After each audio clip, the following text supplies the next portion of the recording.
Cette visite donc intervient dans un contexte chargé d'émotions sportives, de débordements regrettés et d'images parfois douloureuses pour deux peuples profondément liés. Mais précisément, sa portée historique réside dans la forte capacité des deux États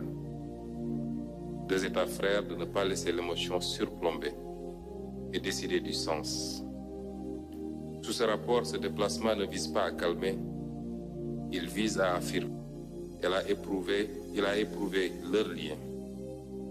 Il n'a pas opposé le Sénégal et le Maroc. Il a mis à l'épreuve l'intensité de deux passions nationales dans un espace commun.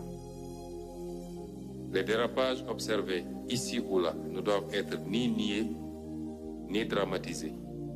Ils doivent être requalifiés comme des excès émotionnels produits par la ferveur et non comme des fractures politiques ou culturelles. Car le sport, si passionnant et si passionné soit-il, est trop fluide à résumer les relations entre les deux nations, comme vous l'avez rappelé tantôt, Monsieur le Premier ministre, et entre les deux États.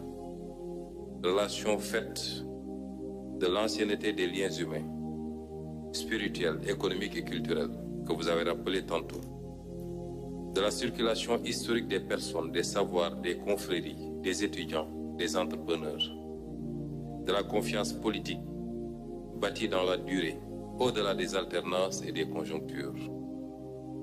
Un lien entre État et peuple qui survit aux événements parce qu'il est enraciné dans l'histoire partagée. Ce voyage donc, Excellence Monsieur le Premier ministre, sous le sceau de la 15e session de la commission mixte, n'est pas un voyage d'apaisement. Est-ce d'ailleurs réellement nécessaire si l'amitié sénégalo-marocaine est ce qu'il se dit? C'est un voyage de confirmation, de dépassement et de refondation du lien à la hauteur de deux nations qui se respectent, se reconnaissent et se projettent ensemble.